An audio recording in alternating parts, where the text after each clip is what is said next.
अक्षु, अक्षर बाळा, असं नको म्हणून मी हात जोडतो तुझ्यासमोर. बाबा काय करताय? असं नका बोलू. बाळा किती दिवसांनी बघतोय तुला. कशी आहेस तू? मी बरी आहे. तुम्ही कसे आहात बाबा? कसं असणार त्या घरात तुझ्याशिवाय? तुझ्याशिवाय कोणी ठीक नाहीये तिथे, ना अधिपती ना मी. तू चल माझ्या बरोबर आता. मला माफ करा, मी नाही येऊ शकत. असं नको बोलू बाळा. ते तुझं घर आहे, तुझा संसार आहे, तुझा नवरा आहे तो. तू जर पाठ फिरवलीस ना तर ते घर नाही राहणार. बाबा मी पाठ नाही फिरवली आपल्या घराकडे. मग यायला नाही का म्हणतेस? मी आत्ता यायला नाही म्हणते बाबा. नाही, मला कळलं नाही. बाबा मी आत्ता यायला नाही म्हणते, म्हणजे मी कधीच येणार नाही असं नाही होत ना. पण मग आत्ता यायला हरकत काय आहे? प्रत्येक गोष्टीची वेळ असते बाबा. अक्षरा, आपल्या घरी परत यायला वेळ कसली?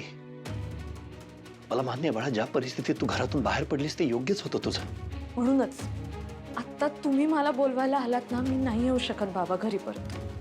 किती झालं तरी आपलं घर ते माझं घर आहे बाबा. मला यायचंय परत. पाठ कशी फिरवेन? अगं ते घर तुझं आहे तर मग हे घर काय आहे? बाबा हे माहेर आहे माझं, आणि ते सासर आहे जिथे माझा नवरा आहे. ते माझं घर आहे.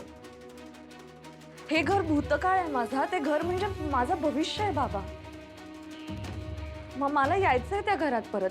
हे घर जसं मला जपायचंय तसं ते घर फुलवायचंय. आणि बाबा तुम्ही पण आनंदाने माझी त्या घरी पाठवणी केली होती ना. अगं तीच तर माझी सगळ्यात मोठी चूक झाली ना. बाबा असं नका बोलू प्लीज.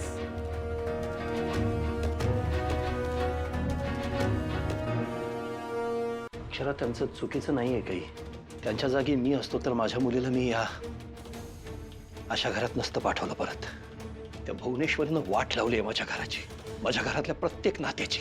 आणि तिच्यापासून जर माझ्या घराला, माझ्या मुलाला कोणी वाचवू शकत असेल ना, फक्त तू आहेस ती.